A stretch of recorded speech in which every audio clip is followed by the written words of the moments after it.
Ladies and gentlemen, good day and welcome to Ellenbarrie Industrial Gases Limited Q1 FY26 conference call hosted by Radhi Advisors Limited. As a reminder, all participant lines will be in the listen-only mode, and there will be an opportunity for you to ask questions after the presentation concludes. Should you need assistance during the conference call, please signal an operator by pressing star then zero on a touch-tone phone. Please note that this conference is being recorded. To discuss Q1 and FY26 business performance, we have with us the senior management team of Ellenbarrie Industrial Gases Limited, represented by Mr. Padam Kumar Agarwala, Chairman and Managing Director, Mr. Varun Agarwal, Joint Managing Director, and Mr. K. Srinivas Prasad, Chief Financial Officer. Before we proceed with this call, I would like to mention that some of the statements made in today's call may be forward-looking in nature and may involve risk and uncertainties. The company also undertakes no obligation to update any forward-looking statements to reflect developments that occurs after the statement is made. Documents relating to the company's financial performance, including investor presentation, have been uploaded on the stock exchange and company's website. I now hand the conference over to Mr. Padam Kumar Agarwala, Chairman and Managing Director. Thank you, and over to you, sir. Thank you, Team Radhi. Dear partners, thank you for joining this call and your interest in Ellenbarrie. This is the first call post-listing of the company's shares on major stock exchanges, and I'm very happy to be hosting this. We look forward to your continued engagement. The results for the period ending June are in your hands. We have had a strong Q1. There is a 24% year-on-year growth in revenue and almost 40% growth, year-on-year growth in EBITDA. EBITDA margins are strong at about 37%, and we hope to improve further from here. There has been ramp-up of recently commissioned facilities at Kurnool and Tata Steel Metallics Division. Argon revenue is close to 10% of the total gas revenue. With increased production, the share of argon in revenue will also increase further, leading to further improvement in margins. We have already achieved a more than decent loading of our two newly commissioned facilities. Growth shall continue with further ramp-up of these two facilities. Additionally, we expect our merchant plant in East India to commence operation in October 2025 and another on-site plant for a steel mill in March 2026.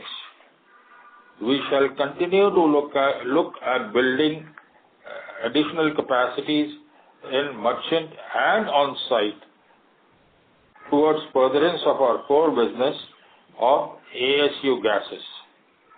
Our focus shall be on geographical expansion as well, and we hope to be a pan-India company very shortly. We are looking at inorganic growth in synergistic areas. Acquisition of a cylinder filling assets in Bangalore is a move in that direction. This shall provide value addition to available products from Kurnool. The facility shall be used for secondary distribution of existing available products in the area. Thank you for your time and attention. Mr. Srinivas, CFO, now shall discuss actual numbers, and along with our Joint Managing Director, Mr. Varun Agarwal, shall be open for any questions which will come up. Thank you. Thank you, sir. This is Srinivas, the Chief Financial Officer. A very good evening to you all. As you know, our company got listed on 1st of July. In a way, Q1 is significant, being the last of our quarters as an unlisted company. Our results for the quarter ending June 2025 records a growth in revenue of 24% year-on-year basis and an EBITDA growth of 40% over the same period. As you know, EBITDA margin is the key metrics for our kind of business. It has improved from 30% of our revenue to 37% on a year-on-year basis. This margin expansion can be attributed to few major factors. One is in-house production of our argon, which happens to be the product with the highest value addition. Simultaneously, argon revenue, which was only 7% a year ago of our total revenue, has gone up to 9% over the same period, over the last one quarter. So, contribution from the second factor being contribution from new on-site business, which have come offline during last few months. So, in this case, it is Tata Steel Metallics division. And the third point which contributes to our margin expansion is volume growth, which is coming from, again, the ramping up of new capacities which have been added a couple of quarters back. Therefore, margin expansion is happening on a sustainable basis, as you can see. We see that Q2 revenue and margins expanding further as the projects again ramp up. And in the second half of the year, once the proposed two new projects, they are commissioned, we expect the second half to be even better than the first half. Growth momentum is expected to continue going forward with more projects coming online over the next few quarters. Coming to the capital work in progress, as of now, we have a position of about 52 crores, and we are committed to spend around 250 crores over next one and a half years. In terms of IPO proceeds, which we received in first week of July, we have started deploying the funds towards the objects of the IPO. We have already spent, the company has already repaid about 210 crores borrowings in the first quarter of July, most of it being long-term borrowings. So with a strong unlevered balance sheet, the road is open for taking up new capital expenditures and new capacity creation. Thank you. We are now open for a question answer. Thank you very much, sir. We will now begin the question and answer session. Anyone who wishes to ask a question may press star and one on the touchtone telephone. If you wish to withdraw yourself from the question queue, you may press star and two. Participants are requested to use handset while asking a question. Ladies and gentlemen, we'll wait for a moment while the question queue assembles.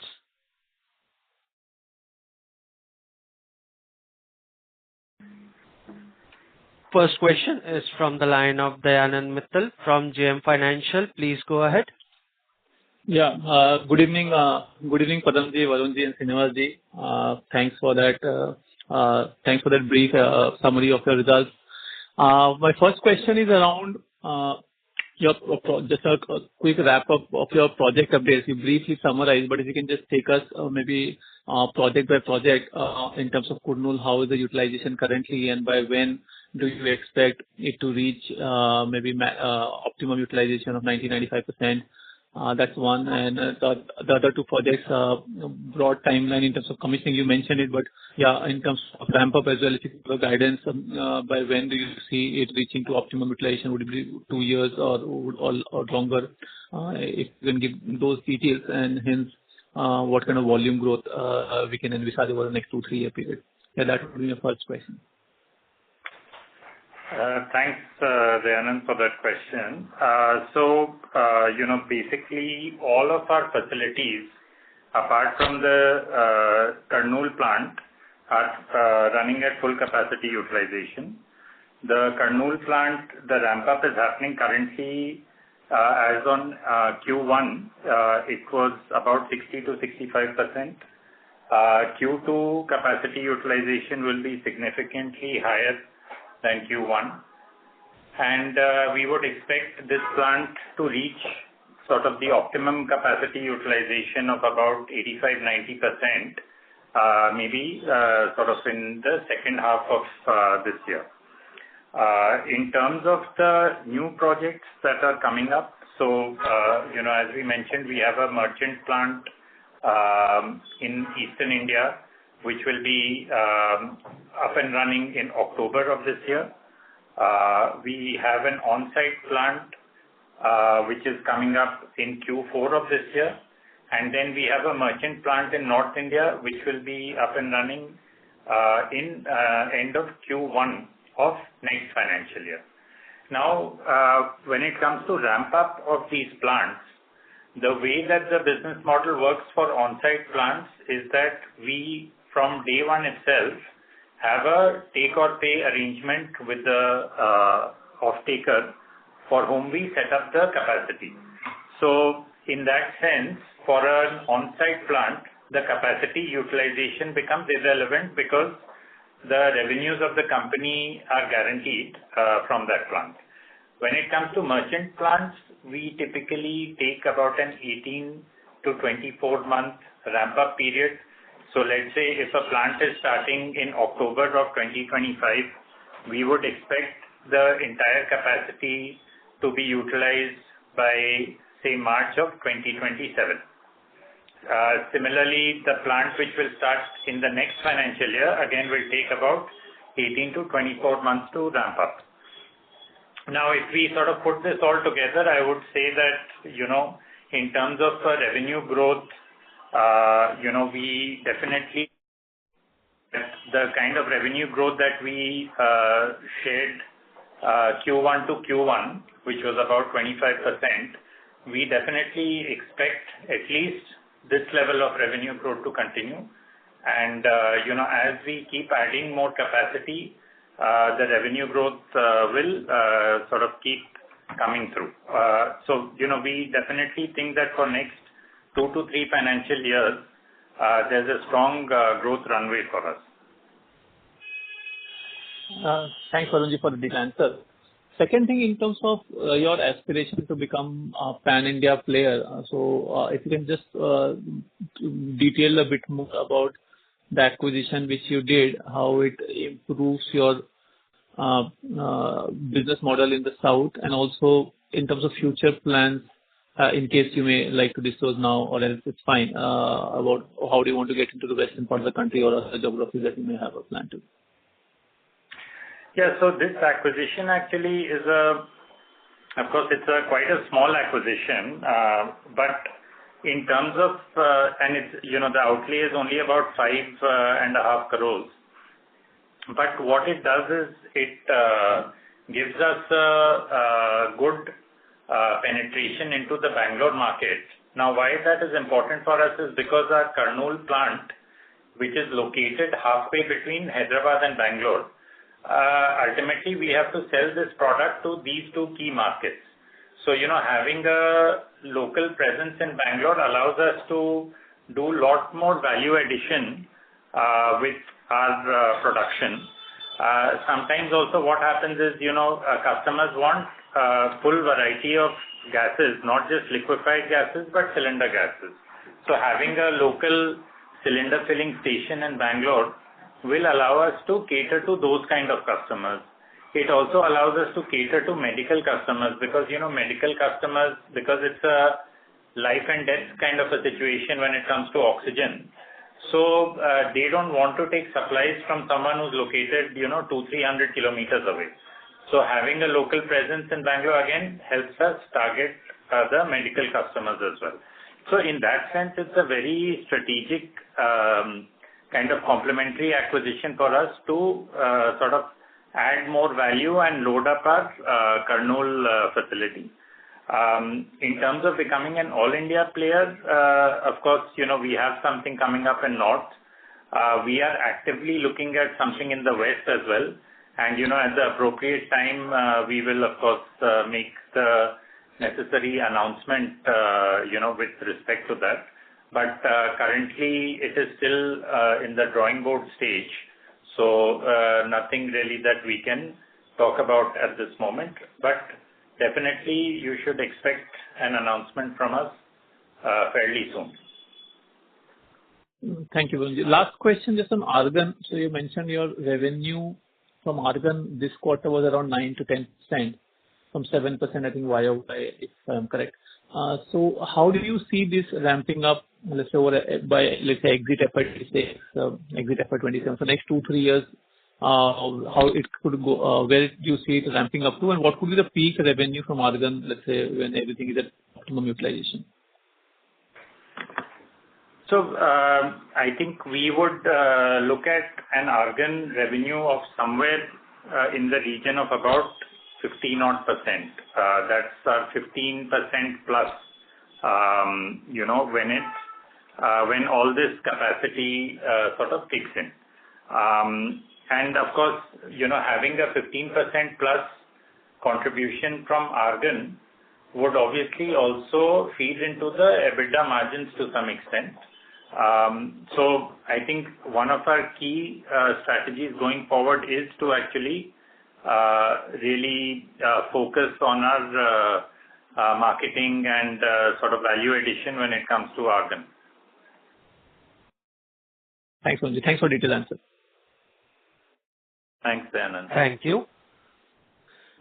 Next question is from the line of Raman KV from Sequent Investments. Please go ahead. Hello, sir. Thank you for allowing me to ask question. Sir, first question, I have two questions. One is with respect to the capacity. Can you give the current capacity figures and capacity figures for FY25 and FY for the current quarter, as well as how much capacity will be coming up by the end of this year? Sure. So as on FY25 end, we were at 1370 tons per day. That's 1370. When we talk about the capacity, we are talking of capacity of liquid oxygen, liquid nitrogen, liquid argon, as well as the gaseous oxygen production. All of this put together is about 1370 tons per day, which is owned and operated by us. We have not added any new capacity in Q1. However, we have capacity additions which are planned in the second half of this year. So that will take our capacity as on end of FY26 from 1370 tons per day to 1910 tons per day.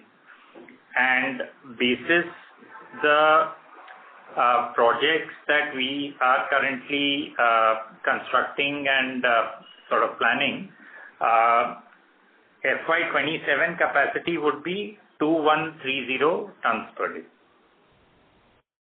2130 tons per day is what we have planned in FY27.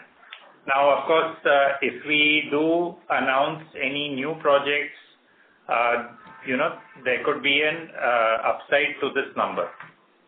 But currently, basis what we are currently sort of executing and planning, it is 2130 tons per day. So 1370 becomes 1910 and 1910 becomes 2130. So that's the evolution over FY25, 26 and 27. Okay, sir. Understood. So, just a follow-up with respect to your new capacity coming. So, from the presentation, I can see there are 3 new capacities coming, 2 in West Bengal and 1 with respect to North India, right? That's right.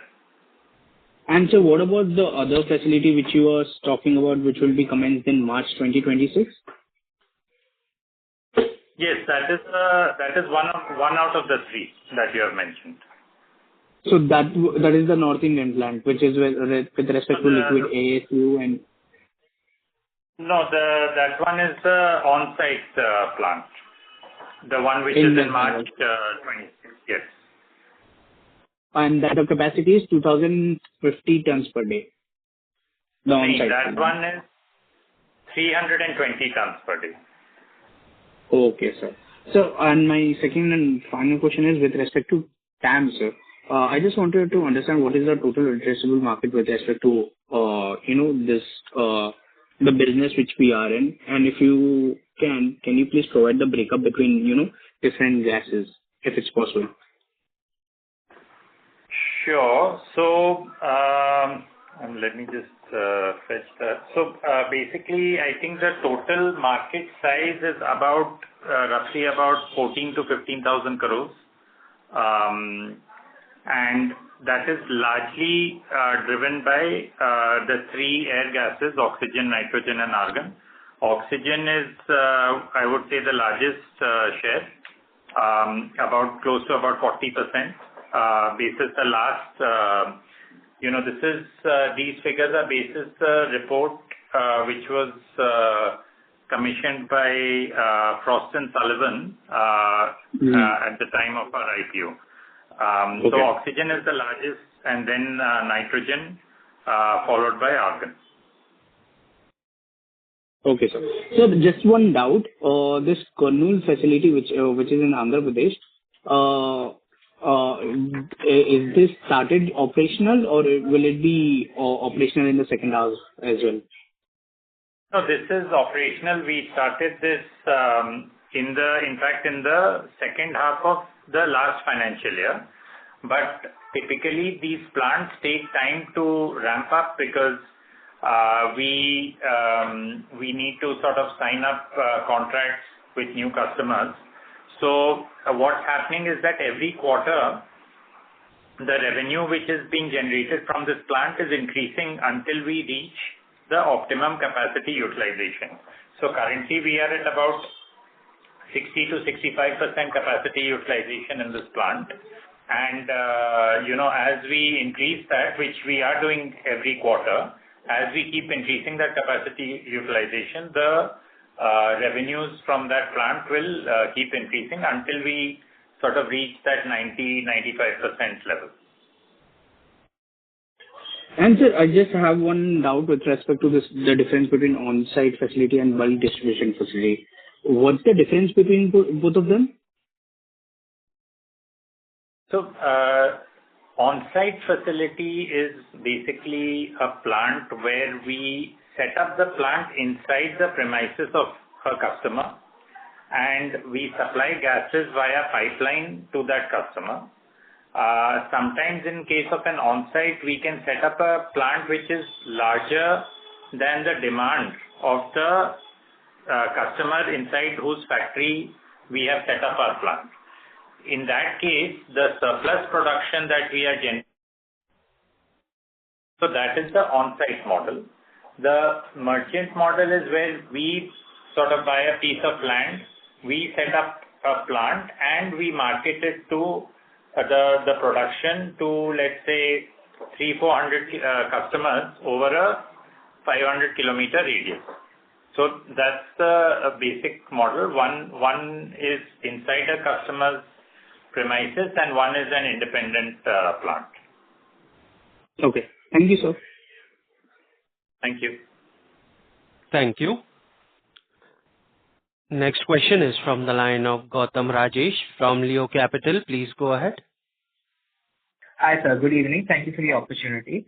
I had two questions. My first question was, what sort of market share do we have in our coal products, and who would be our key competitors? That would be my first question, sir. So we have a market share currently of, I would say, about 4%. So very, very small market share, which means that there is a lot of room for us to grow. Our key competitors would be large MNC companies such as Linde, who's sort of the listed peer and the largest competitor, and also Inox Air Products. So these two would be the largest players in this industry in terms of market share. There are a few other MNC players as well, but these two are the largest, and we would be sort of the fourth or fifth largest company in the country. Sir, what would be their market share? First one was Ellenbarrie, right? Sorry? What would be their market share? Inox, their products, and the first one, I couldn't get the first piece. Linde. And what would First one is Linde India. So Linde and Inox would each be at, somewhere close to about 25% each. Understood. Okay. And my next question was, what sort of growth and margin is the company targeting over the next, let's say, 3 to 4 years? So look, first I'll answer the question on margins. I think our margins were about 37% in terms of EBITDA. We don't expect these margins to go down. In fact, as we sort of build up more capacities, have higher argon production, more on-site plants, we would expect, to at least maintain these margins with a sort of potential upside to these EBITDA margin numbers. In terms of growth, revenue growth, last year, if you compare the Q1 versus Q1 numbers, so it's about a 25% year-on-year growth. I think we are fairly with the sort of pipeline that we have in terms of our plants that we are setting up, the capacities that we are rolling out, and the kind of, capacities that we are currently, which are on the drawing board stage, but of course, some of these will be finalized going forward. We are fairly confident of maintaining at least this growth, if not higher, over the next at least 2 to 3 years. Understood. So you're saying that the current 25% growth Q on Q, you can, based on your investing, you can maintain for 2 to 3 years at least. Yeah, and I'm talking about annual growth numbers because, sometimes quarter on quarter, it doesn't give you a very accurate picture because the growth will come sort of in, its growth is lumpy, like when a new plant gets commissioned, then you'll see significant growth. So I think probably year on year is a better way to look at it. Understood. Thank you. That would be from my side. All the best. Thank you. Thank you. Ladies and gentlemen, in order to ensure that the management is able to address questions from all the participants in the conference, please restrict your questions to 2 per participant. Should you have a follow-up questions, please rejoin the queue. Next question is from the line of Suvan Mittal from MFC. Please go ahead. Hello, sir. Thank you for the opportunity. I have 2 questions, mainly the first being from the DRHP. Is that over the due course of 3 years of FY 24, 23, 22, our power field expense in 22 was 26%, it shooted to 36, and then 24 it is back to 28. So in FY 23 we had a sudden surge in that. So if you could give some reason as to what was the reason, because it's a major cost, and do we anticipate such incidents in the coming FYs?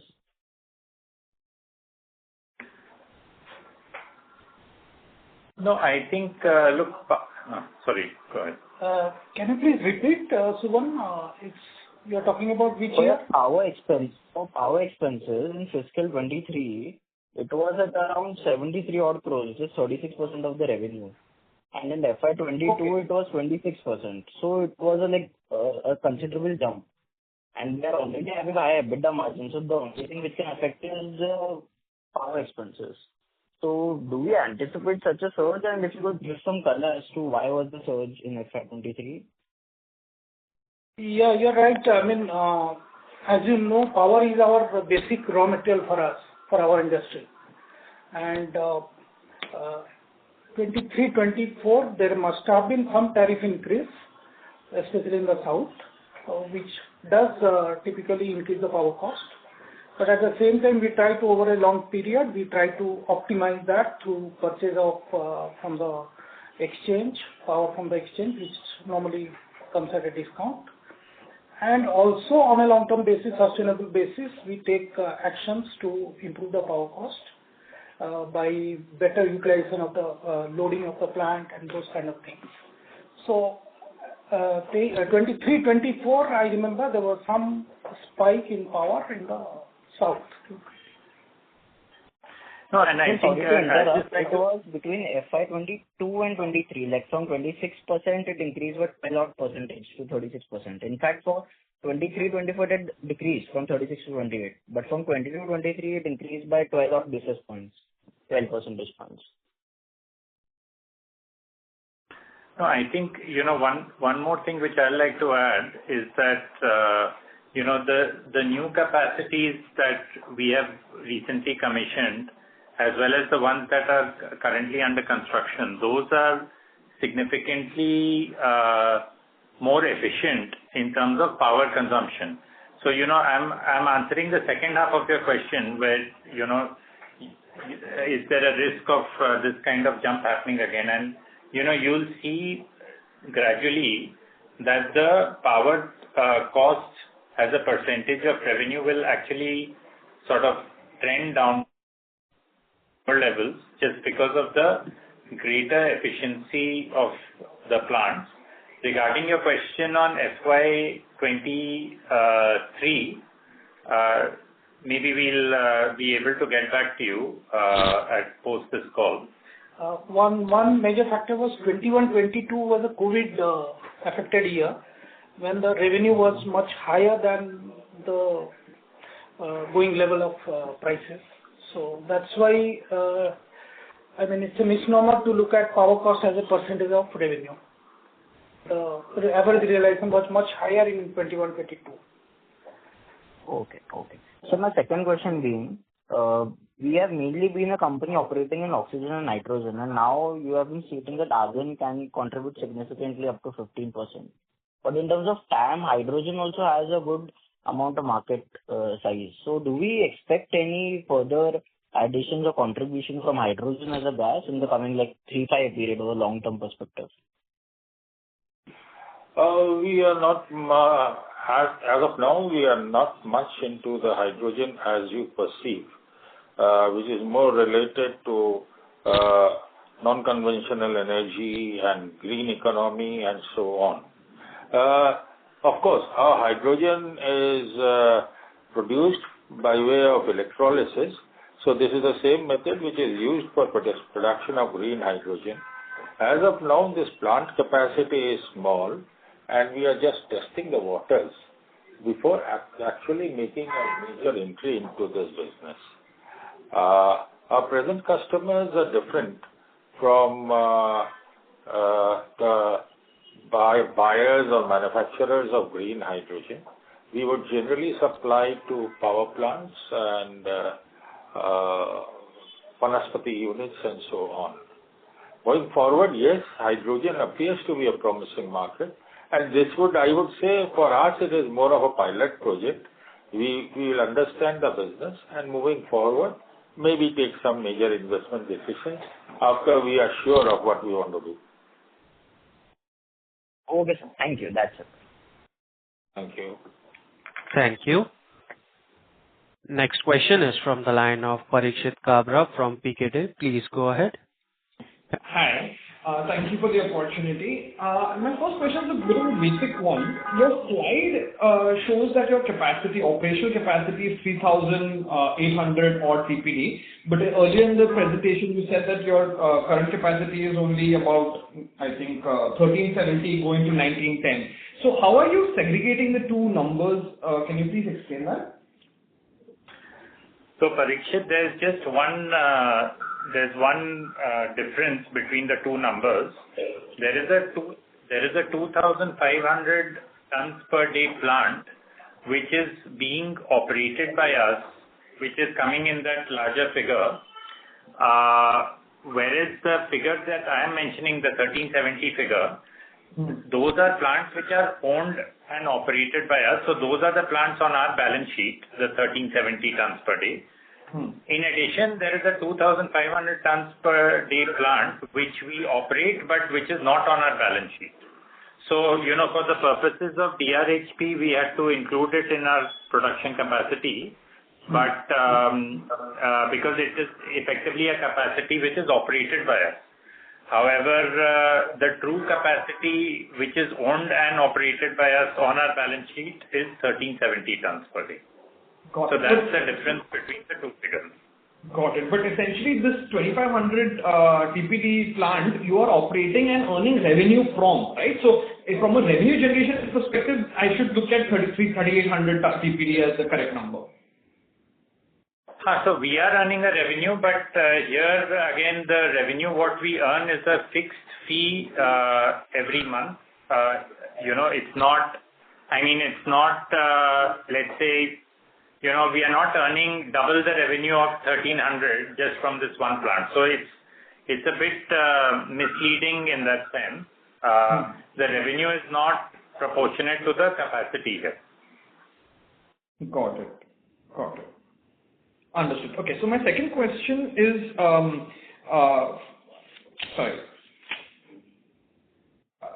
the second question I had was in terms of your approach to how you're trying to build out your facilities.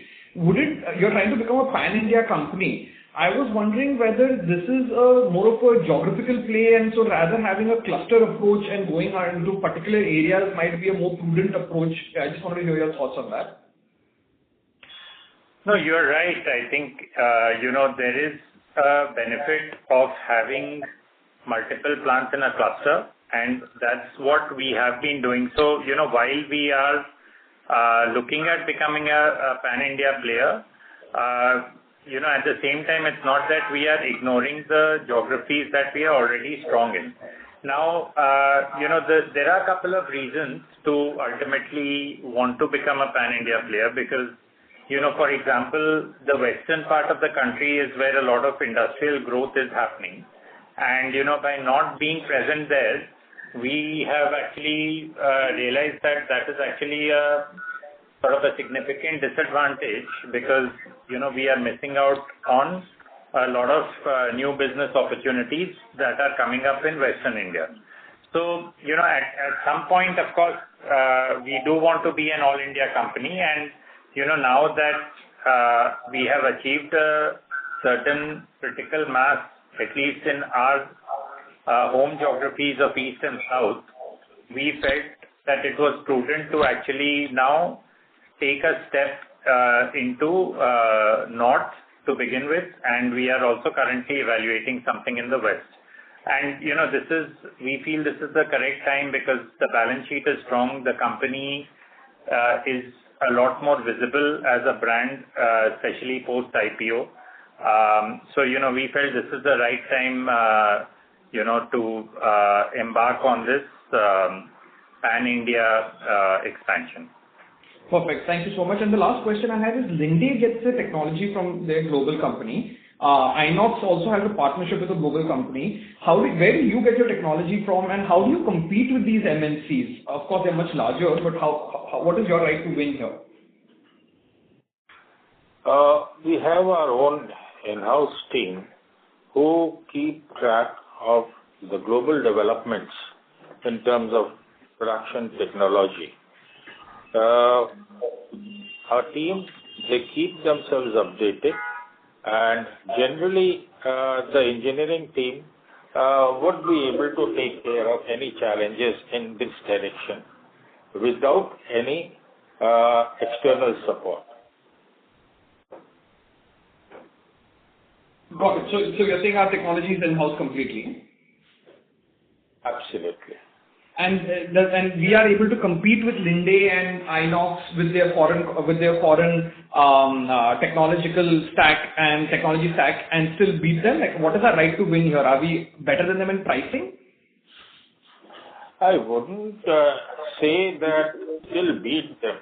We are generally, I would say, it's a situation of coexistence. In terms of pricing, generally the market finds the level of the pricing, and the current market pricing, etc., leaves us with decent EBITDA margins, as you can already see. So generally, I wouldn't say our prices are lower than Linde or Linde's prices are lower than us. Generally, everybody sells as per the market. The competition is on service and customer connect. Got it. All right, perfect. Thank you so much for your time. Thank you. Next question is from the line of Shiv Kumar Prajapati from Ambit Investment Advisors. Please go ahead. Yeah, hi, sir. Thanks for taking my question. First of all, congratulations to the whole management for the successful IPO. So, sir, my first question is on the seasonality factor, like how the all 4 quarters of a year looks for us, and is there any factor of temperature that plays over our cost structure? I'm asking this question because obviously you gave some clarity on EBITDA margin. Because if I look at the EBITDA margin, say for FY21, it is 26%, then it goes to 33% next year, then comes down to 16%, then again 23%, and now 34%. And you also highlighted that there's potential of upside from here. Just want more clarity, like what exactly is happening, why these margins are volatile. So I think historically, if you see, there was a bit of volatility in this FY21-22 sort of period due to COVID, because COVID had pushed up the margins, and then post-COVID there was a decline in the margin. So that's obviously a very one-off and exceptional kind of a scenario. But going forward, if you see, FY25, it was around 34%. This quarter it is 37%. And now this is sort of the steady state margin, which as we had highlighted, that as we build up more capacity, as we increase the production of argon, more on-site plants, as the size of the company grows, as the plants get ramped up, all these things will lead to an improvement in the margins. And I think if you look at sort of a steady state number for margins, it would be somewhere around this number or maybe a couple of percentage points higher. And that's when we sort of become of a reasonable size where we can sort of maintain these margins. Your first question about the seasonality, there is no seasonality as such in the industry. However, sometimes there can be quarter-on-quarter movements in revenue due to maybe certain ad hoc orders. Maybe, we have a division, project engineering division, where we also sell certain equipment and medical gas pipeline systems. So, booking of those revenues is typically very lumpy. So, those things may lead to quarter-on-quarter differences. But broadly, if you compare year on year, it should be, you should see steady growth over the next several years. Understood, sir. And sir, my next question is around 20% of your revenue comes from the government or PSUs. So, is there any difference between difference for the term?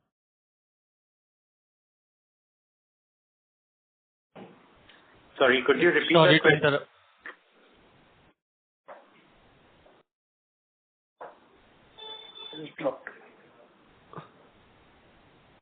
question? Mr. Prajapati, Yes. may we please request you to please repeat your question, sir? Yes, sure. So I was saying around 20% of our revenue comes from government or say PSUs. I just want to understand, does the terms and conditions differ here compared to other entities that we serve? Just want to understand the credit period, the payment cycle. Sure. Got it. Yes. So look, typically the major difference between a private sector customer and a government customer is the length of the contract. That's the main difference. I think other than that, the payment terms, etc., are more or less similar. Now, when I say length of the contract, typically with our private sector customers, we have typical duration of contract as 5 years. Whereas with public sector customers, it is typically 1 to 2 years. So, and then it sort of keeps getting re-tendered. Having said that, there are a number of public sector customers to whom we have been supplying for, more than a decade. So it's not that every 2 years they change suppliers, but yes, the length of the contract is by the mandatory process, they have to keep doing tenders every 1 year or 2 years. That's helpful, sir. And sir, my last question is, just want to understand more about the gases that we supply. So could you please throw some light on the products that we supply, the realizations and the margins? So our primary products are the air gases, which means where the raw material is atmospheric air. We take this air and we split it into oxygen, nitrogen, and argon. And these are the three main products. Together, these products account for close to 90% of our revenue. And apart from that, we do supply a few other gases like acetylene, hydrogen, carbon dioxide, etc. But the main gases continue to be oxygen, nitrogen, and argon. Now, in terms of margins, I would say that oxygen and nitrogen have sort of similar margins, which are slightly lower than the overall EBITDA margin of the company, and argon has a margin which is significantly higher than the EBITDA margin of the company. So therefore, on a blended basis, that's how we achieve that 37% EBITDA margin. Got it, sir. Sir, do we supply helium gases? We do supply helium, yes, but helium is not manufactured in India. All of India's helium is imported. Okay, great, sir. Thank you so much and best of luck. Thank you. Thank you. Thank you. Next question is from the line of Sanjay Nandi from VT Capital. Please go ahead. Hello. Good evening, sir. Thank you for the opportunity. Hello. Yeah, can you hear me, sir? Yes, we can hear you. Please go ahead. Sir, can you just describe the operating margins which we generate from argon compared to oxygen and nitrogen, if it's possible to quantify that number, sir? So, without giving a specific number, what we would say is that oxygen and nitrogen are lower margin compared to argon, right? Argon has a significantly higher margin because basically the cost to make all these gases is more or less the same. But in terms of realization, argon is, 3 to 4x at least, or maybe even higher than oxygen and nitrogen. So therefore, the margin on argon is significantly higher. I would say, 1.5 to 2 times the margin of the blended EBITDA margin of the company. Got it, sir. And so just one more question from my side, just to mention in the initial conversation, we are planning to increase our argon sales from 4% or to 15% in just near future, right? So if this would be the margins for the argon, which is 3-4x from the existing oxygen and nitrogen, so then what kind of peak margin can we see, sir, once that argon sales shoots up to 15% of total sales? See, I think, 37 is what we have achieved right now. As I mentioned in our initial comments, that we think this is a sustainable margin with some upside from this incremental argon.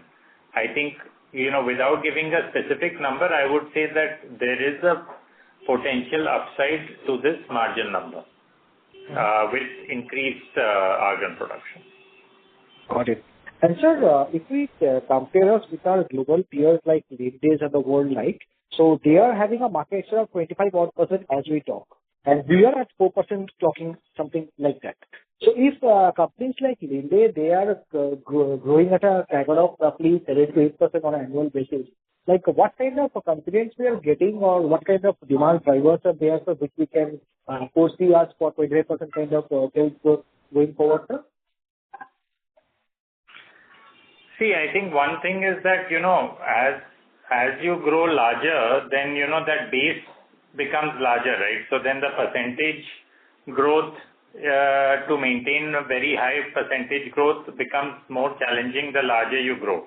In our case, because the base is significantly smaller, at only about 4% or so, so the room for us to grow is quite high. And, given the way that we are adding capacity, I don't think there is a challenge in terms of our growth. I think we'll continue to do significantly higher growth than the industry average.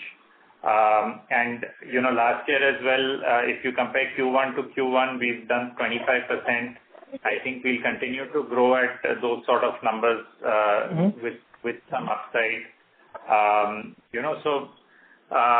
of course, the fact that we have now a cash surplus unlevered sheet,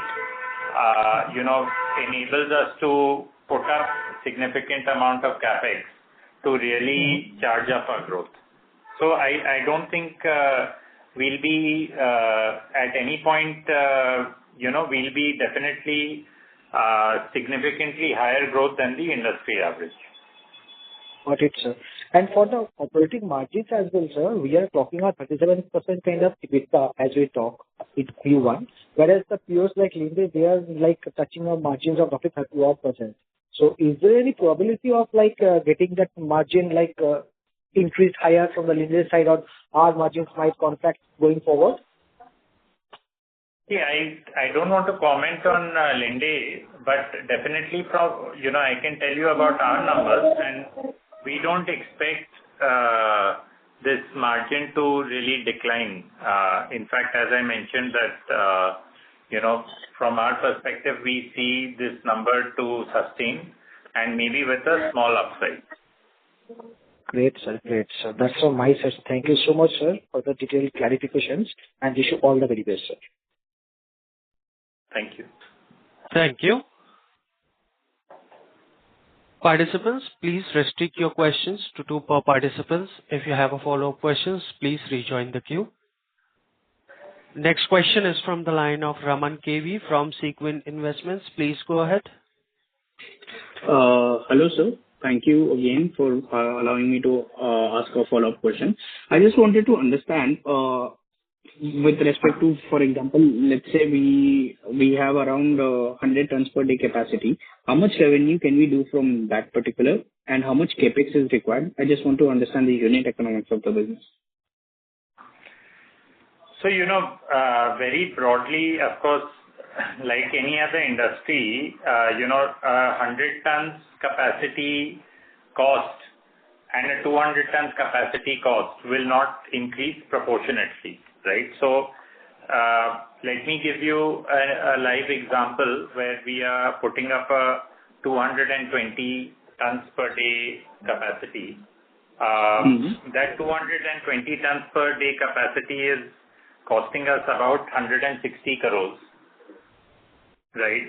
Okay. And that has a revenue potential of somewhere in the region of 100 to 120 crores. Okay. So those are the broad numbers. Now, obviously a 100 tons capacity will not cost half of this, right? And so it doesn't work in a linear way. Oh, okay, I understood, sir. So, but from what I can see is that around 600 tons, roughly about speaking, 600 tons capacity is being added from FY25 to 26. Am I right? Yes. So this can potentially improve our revenue by around 500 crores per annual per year. No, so there's a distinction here, Raman, because basically what I told you is for a merchant market plant, right? For an on-site plant, the way the business model works is that we get a fixed revenue from the captive customer, which is significantly lower because all the costs are borne by the captive consumer as well. So, you can extrapolate that for merchant market capacity, but not for on-site capacity. On-site capacity, typically, the revenues will be very limited. For example, a 300 tons plant, which we are setting up now, the on-site plant, has a revenue potential of only about 25 crores a year, because all the costs are borne by the on-site customer. Okay, sir. So that number goes straight into our margin. Oh, that will direct. There is no. Okay, yeah. I got it. Thank you, sir. Yeah. Thank you. Next question is from the line of Aditya Arora from P4 Capital. Please go ahead. So, sir, I just basically had one question. When you say your capacity is 100 TPD per day, like what is the split between oxygen, nitrogen, and argon between that? So it depends on how we configure the plant. Typical capacity of an oxygen plant or an air separation plant would be, let's say, about, and this is a very typical kind of a configuration, maybe about 75% or 70% oxygen, 20-25% nitrogen, and about 5% argon. So that's a very typical sort of configuration. Now argon is something which obviously we want to maximize as much as possible, because that's a high value. But that is restricted because the quantum of argon in air is also very less. So, there are those complications as well when it comes to designing the capacity. Okay. Yeah. Thank you, sir. Those were my questions. Thank you. Ladies and gentlemen, we will take this as the last question for the day. I would now like to hand the conference over to the management for the closing comments.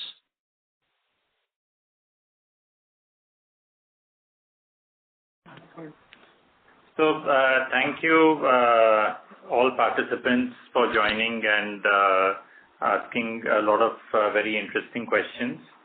Going public for us is a key milestone for our company. It reflects our commitment to transparency, governance, and sustainable value creation.